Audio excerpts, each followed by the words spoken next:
like fine wine. They all start out like grapes. Our job is to stomp on them. And then keep them in the dark until they mature into something we wouldn't mind having dinner with.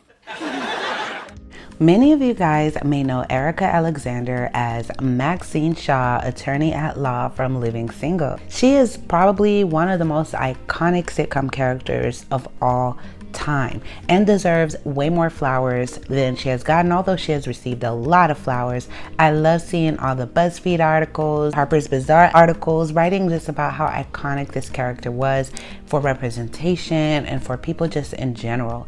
I love Erika Alexander's character as Maxine Shaw. She had other reputable characters. We're going to get into all of her career. Where is she now? What is she doing? And what is she up to? And we're also going to talk about her days in Living Single. But first, hey friend, welcome to my channel, Karinealourde, where we deep dive and break down the most iconic stars through history. If you're not yet subscribed, please be sure to do so. And if you're already subscribed, please turn on your notification bell so you never miss an upload. Now, without further ado, let's get into this video. Let's start with the very beginning. Let's start with her childhood. So Alexander's story began in a small town called Winslow, Arizona. Born on November 19th, 1969, she spent her early years amidst the rugged beauty of Flagstaff, Arizona. But when she was just 11, her life took an unexpected turn. She, along with her family, packed her bags and moved all the way to the bustling city of Philadelphia, Pennsylvania. She grew up as one of 6 siblings in a lively household run by her parents, Robert and Sammy Alexander. Her father was a humble preacher, while her mother spun tales for children through her books and was a teacher. However, even with a preacher for a father and a storyteller for a mother, life wasn't always a bed of roses. Their family often struggled to make ends meet.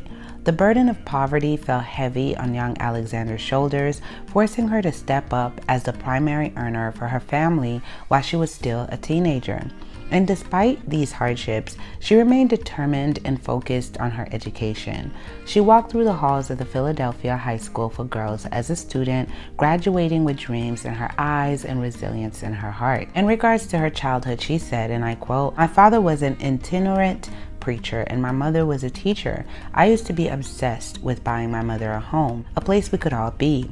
The hurt and the pain that was there could not be cured by anything bought. It had to be something that you can't buy, that peace. And that was a learning curve. And I loved my father, but he was so damaged. He was damaged because he was an abused child. As a pastor, he would advise people on what they should do, but would often do the opposite. Growing up, I looked up to him, but that contradiction was confusing. I soon came to view him as a hypocrite. At the end of his life, while he was fighting for his life, he never apologized or righted wrongs he could have. He would tell people what to do, and the hypocrisy. I used to look up to him. You grow up and you go, why are you not doing anything like that? You're sitting up here telling stories, and after a while, you see that everywhere, and people say you're not religious. Absolutely not. I'm reformed. I believe people do what they can to get where they need to go, and maybe I didn't need that much religion. I'm a spiritual person. That's how I was raised," end quote. Alexander's journey into the world of acting started when she was just 14 years old, while attending her 5th week of a 6-week summer acting course at the New Freedom Theater. She was discovered by Merchant Ivory, an independent film company, and her first big role came in 1986 when she played Joan in the film My Little Girl. In 1990, she starred alongside Whoopi Goldberg in the civil rights drama film The Long Walk Home. She also landed a role in the last play directed by Joseph Papp, titled The Forbidden City. Later, she joined the cast of the widely popular NBC sitcom The Cosby Show as Pam Tucker from 1990 till the show ended in 1992. She then starred in the ABC comedy drama series Going to Extremes, which followed a group of American students at a medical school on the fictional Caribbean island named Jantique. In the same year, Alexander became a fan favorite for her role as super attorney Maxine Shaw in the Fox sitcom Living Single. She played this role till 1998 and won 2 NAACP Image Awards for Outstanding Actress in a Comedy Series in 1996 and in 1998. Now let's talk about Living Single a little bit. She said about her time on the show, it was a very beautiful set in terms of the generosity. There was no competition, you know, the silliness of it all. And yet we were very accessible and down to earth in real life. We really were. Everybody that came on our show as guests said that this is the most fun I've ever had. We were so happy because we didn't have all the big sort of catering that Friends had and the marketing that other shows had, but we did have the fact that we tried to make people feel like they were wanted, that they were necessary, and that we admired them. We had a lot of people who came on who were admirable. Gladys Knights, we had Shaft, we had everybody. Jasmine Guy, Charnel Brown, CCH Pounder, Eartha Kitt, which was one of my favorite episodes with her and Kyle, and I did a video for Eartha Kitt also, and Queen Latifah. They also had Nia Long, TLC, Grant Hill, Naughty by Nature, and so many more. Come on now, these are the people, literally. They'd come in and we'd bow down to them. They'd be like, stop, stop. We had the fellas who always would bring them food and say, what do you need? Everything was really easygoing and nobody was there to laugh at you. Nobody thought that they were above it all. We had our issues, but that wasn't one of them. So I think early on we knew we had something just because of the chemistry of the set and generosity of spirit. Well, you have issues because we're 6 very independently spoken personalities. I'm telling you, if something happened, you would hear about it. It was really one of those things where we so respected each other that we rarely ever fought between us. When we did, it was about the same silly stuff you might fight about in high school. Just some crap, but really I'd look at other sets and go, I can't even really believe they're dealing with stuff like this because we had a Shangri-La. Again, any problem that came on the set were from us not doing our jobs as well as we could have and then being pulled up like, okay, let's get it done. But for the most part, we really did work hard all the time and come in prepared. There's times where it could be frustrating after 5 years.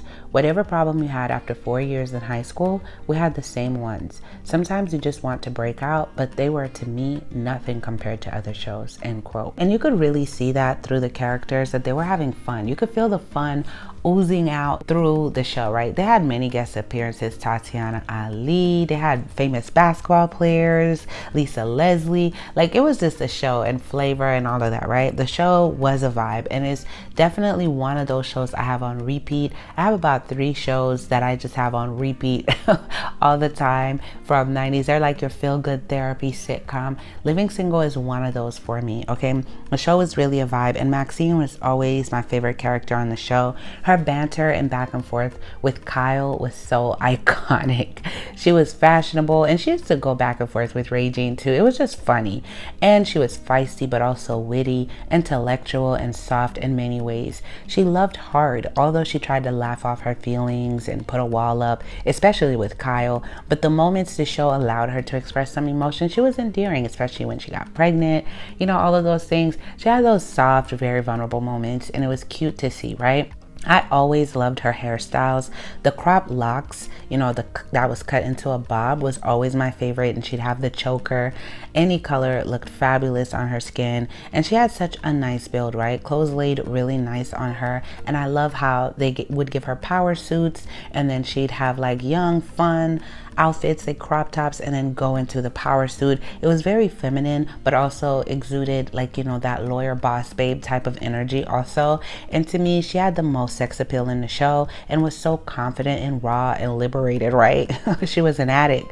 I resonated with her so much because I love to eat. And Max could smell food from miles away, okay? Miles away. And just came and ate up people's food. And she loved to hang out with her friends, genuinely. She was always at the house. She was the only cast member who didn't live with the other girls, but she was always over there. She was in everybody's business and still found the time to be the attorney at law, who was highly reputable and stood on business, right? One of my favorite quotes from her on the show, she said, "I'm Maxine Shaw, attorney at law. I lose weight. I lose patience. If you keep working my nerves, I might lose my mind, but I don't lose cases." I love that quote. That definitely embodied her character on there. She never would lose cases. She stood on business, okay? So Maxine was always full of energy. She was vibrant, almost had like this cocky, arrogant, but she wasn't. She was just very confident. She was loyal to those she loved and dedicated to the success of those who mattered most to her. Many times on the show, she would represent her friends in court if they got into trouble. And remember that episode where she gave Khadijah aka Queen Latifah, alone because her business was about to fail, etc. Maxine was always there for her friends, okay? Even Regine, when they both couldn't get dates. Oh my goodness, so many of these episodes. I'm telling you guys, this has got to be like one of my favorite shows of all time. You know, I love all the 90s shows. They all have a special place in my heart. And I know every time I do breakdown, I say that. But Living Single is one that I stay on repeat, and I do have all the episodes memorized. It's probably the most watched out of all of them.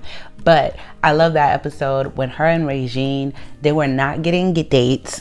They both was depressed about it, and they decided to just go on dates with each other and just kind of like not think about boys or talk about boys. It was one of the most funniest episodes. Comment below your favorite Maxine Shaw moment. Her character was so likable because we all know or knew someone like Max, and even when Friends ripped off the series, they could never recreate a character like Max. I haven't seen any other show really have a character quite like her. She is the character, and only Erika Alexander could have played her. I couldn't have seen anybody else playing her character. And if they did a reboot, I would love a reboot. Like, that would be, oh my goodness, that would bring me so much joy if Living Single had a reboot. Where are they now? Bring it back and have the same level. Of course, they're older now, but only with her. But she always says that she doesn't plan to do that, and you know, she doesn't sound too interested. But it would be so cool to see where all of them are now. They all look fabulous and still look good, still funny, still fly. They haven't really aged, and I would love to see them now, right? Comment below if you would want that. Let's fast forward to 1998. She portrayed young Flora alongside Cicely Tyson in the CBS miniseries Mama Flora's Family. She starred in the comedy film 30 Years to Life, for which she received a Black Reel Award for Best Independent Actress. Alexander continued to shine in the world of drama series. She guest starred on several shows like Law & Order, Special Victims Unit, and from 2016 to 2017, Alexander starred as Constance Irving in the Amazon original drama series Bosch. She had recurring roles and in 1997, Alexander ended up marrying artist-screenwriter Tony Puryear, but they divorced in 2017. They were together for a very, very long time, right? But in 2012, she co-created and co-wrote Concrete Park, which is a science fiction graphic novel with then husband Tony Puryear. She created and co-wrote in the 2023 the DuPont Columbia award-winning Audible true crime series Finding Tamika. And I didn't know she did comic books, right? And she did try to make it a film. I heard this story about how, you know, her and her husband went to pitch her comic book series and science fiction during that time, you know, in the 90s, the era. White executives didn't want to believe or push the, you know, whole science fiction futuristic type of comic book for Black people, because it was like Black people don't see themselves in the future, and that really hurt her, and her husband really, you know, advocated for it and then turned it into a comic book. So I urge you guys to look into that because it's really interesting. And she always speaks up about the disparities in the industry and how limited roles are for women of color in her era. Though things have changed quite a bit now, there's a lot more representation. There's still a long way to go, right? But I love that she is in the comic world out here. If you're comic book fans, please check that out, support. I love her so much, and I wish nothing but the best for Erika Alexander.